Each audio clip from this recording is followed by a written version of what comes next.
আসসালামু আলাইকুম। ওয়ালাইকুম আসসালাম ওয়া রাহমাতুল্লাহি ওয়া বারাকাতুহু। মুরব্বী, আপনি কি এখানে হাঁস কুকার ওষুধ দেন? ইনশাআল্লাহ আমি হাঁস মুরগি কবুতরের ওষুধ দিছি। যাই হোক, অনেক কষ্ট করে আপনার সন্ধান পাই আপনি এখানে আইছি।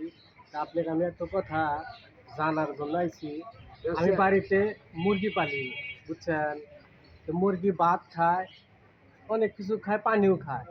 তা আমার মুরগি পায়খানা করে কিন্তু প্রসাব করে না, সমস্যাটা কি? সমস্যা হাঁস মুরগি কবুতর ওদের পেশাব পায়খানা একসঙ্গে ওরা বাড়ে যায়। না মানে মনে করেন যে আপনি যে ভাত খান, পানি খান, পায়খানা করেন, প্রসাব করেন, কিন্তু মুরগি তা করে না কেন? আল্লাহ মানুষের ওই পদ্ধতি বানা দিছে আর হাঁস মুরগি ওই পদ্ধতি বানা দিছে। এটা আল্লাহর দান। তাহলে আর মানুষের দান পেশাব একলালি আলাদা যাবে, পায়খানা আলাদা যাবে। তাহলে এটা কোনো রোগ না, না, এটা কোনো রোগ না। এর কোনো ওষুধ নাই। না, এটা রোগ না, ওষুধ ওষুধ হবে কি? কেন রোগ না, তো রোগ তাহলে এই ভাই এই ভাই এটা এই আল্লাহ বলে ওই পদ্ধতি দিয়ে পেশাব পায়খানা এক ধারে দিয়ে বাড়ায় আর মানুষের আলাদা আলাদা। আমি দেখলাম যে এটা কোনো রোগই নাই, এই জন্য ওষুধের নিয়ে নাই। না, এটা কোনো রোগ না।